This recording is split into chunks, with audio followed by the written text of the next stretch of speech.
The Three Coins by Frank Landsman. Clink, clank, clunk. The three VOC coins slipped from the lucky finder's twitching hands onto the marble terrace. My professorial friend A facetiously predicted the princely sum these relics of the Dutch East Indies past, one shared by our respective countries Indonesia and Holland, might fetch if sold to an obsessed or even maniacal collector of all things Oriental. I retorted that it could be a matter of what my countrymen called pinkasa, denoting great mouth-watering profit for the gold diggers, at long last turning the tables on the tea, coffee, rubber and tobacco nabobs who had grabbed their treasure chest to enjoy the golden century in their stately homes along the canals of Amsterdam, whose bricks, as one critical tour guide once remarked with a barely suppressed sneer, had been cemented with the blood of countless Javans. But those gazing at a murkier crystal ball would more likely predict a negligible sum, peanuts really, given the scratches due to the wear and tear of having changed hands over the centuries. My mind wandered back decades to my boyhood in the city centre of Amsterdam, where my first friend of Indonesian descent, surnamed Wong, it wasn't until 2 decades on that I found out it meant man, and I used to frequent a sweet shop before playing pinball during lunch breaks. The new shopkeeper squinted his eyes at my Eurasian classmates, snarling, "Hey, smelly peanut, hands off my chocks or I'll kick you out." We turned our backs on him and told everybody at the primary Montessori school we attended, the brute's main clientele, to boycott that place of evil racism. And sure enough, within less than a month, it went bankrupt. The coins had been buried in a Javanese garden where a mountain myna bird, locally known as beo, kept croaking in a threatening yet vaguely comical sounding voice, "Mampus kau," wishing death upon the hapless explorer who thought he'd struck solid gold. The rum thing about the coins was that they reeked of a musky Arabian perfume, and when thrown onto different kinds of surfaces, they would always respond differently, as if bestowed with distinctive personalities. All three were minted in the year 1735, that is to say 65 years before the Dutch East India Company, or VOC, went bankrupt. The remarkable coins were kept in an elegant Chinese box, the clinky one on the left, its clanky companion in the middle, and the lowest pitch Mr. Clunky on the right. Next morning I showed them to a friend and fellow academic who was a visiting lecturer named J.P., a bird lover. He informed me that the beo might change its mind if I presented the coins in a different order. Clunk, clank, clink, for instance, from right to left, like Arabic writing. After all, some myna birds mastered an impressive vocabulary of over 800 words, and all we had heard so far had been the daunting yet laconic imperative referring to our imminent demise.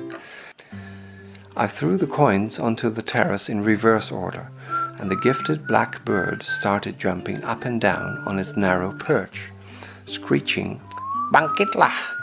arise. We lost no time in trying out the third permutation, as if patiently attempting to open a safe. Clank, clunk, clink, followed by the fourth, clank, clink, clunk, to which the beo promptly responded with the triumphant "Berani hilang" and "Berani mati," respectively, perhaps in reference to the Indonesian proverb "Berani hilang, tak hilang, berani mati, tak mati." Nothing venture, nothing win, in other words. By way of vocal encore after our generous round of applause, the bird sang a slow ballad entitled Bunga Anggrek, the Orchids, in Dutch, Indonesian, and English. For the time being, I left the box on top of an old mahogany bookcase. It was filled with dusty volumes on Javanese lore and magic, in addition to collections of short stories about guna-guna, black magic, and the supernatural. Beside it hung a painting of a bathing nymph, a veritable bidadari, exuding an aura of mystery spied on by 3 naughtily winking youths beneath a waterfall. The week after, I paid another visit to my erudite friend A. While we were sipping our Arabica mocha coffee, I noticed the batik painting was no longer on the wall. It turned out that the domestic had fainted while dusting off its frame, because she discovered that the 3 peeping toms had drowned, lying face down in the water. The bidadari had vanished altogether. A passerby claimed that a vendor had been selling moonshine mixed with coconut juice in the neighborhood, and that many were suffering from delusions or hallucinations after only a few sips. Guided by a strong feeling that the coins were truly bewitched, we agreed to get rid of them as soon as was humanly possible.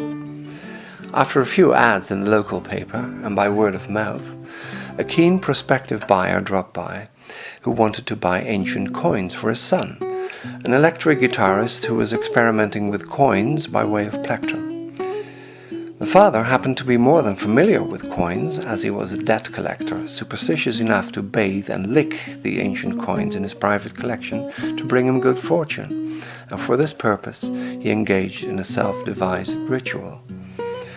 He actually offered 3 million rupiah for the coins, but as he was allergic to the unusual alloy of copper and pewter, he literally lost his tongue after it had turned gangrene. The last words he uttered were, "Mampus aku, dead is what I am." The clanky coin, recycled as a guitar pick, turned the heavy metal guitarist's long black mane snow white overnight. The clunky coin drastically exchanged appearance, displaying a VOC ship floating above the clouds with a grinning skeletal captain at the helm, the eternal Flying Dutchman.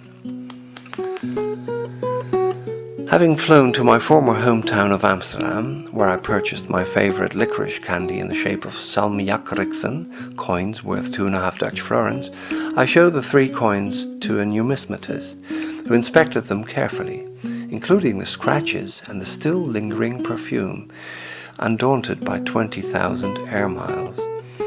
All of a sudden, his toddler son bumped into him, and he inadvertently dropped the coins onto the teak floor of his tourist shop, specializing in stamps and coins.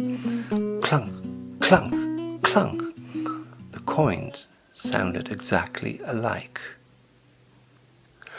"I'll tell you what, these coins will bring me enormous prosperity. I feel it in my bones somehow," the shopkeeper shouted. "Here's 600 euros, so you can buy plenty of souvenirs for your Indonesian friends at the airport. What do you call them? Ola ola? Oh, I see, ole ole." I noticed the year on the coins, 1735. I recently read that in the course of the Annus Horribilis, 1 VOC ship sank without trace near Singapore. Another drifted off as far north as Iceland and was seized by Algerian corsairs on the rampage. And the third simply vanished into thin air. As the Romans believed, pecunia non olet, money doesn't smell, but it can certainly make or break us. In the meantime, the toddler had got hold of the coins and hurled them across the linoleum kitchen floor. Clonk, clank, clink.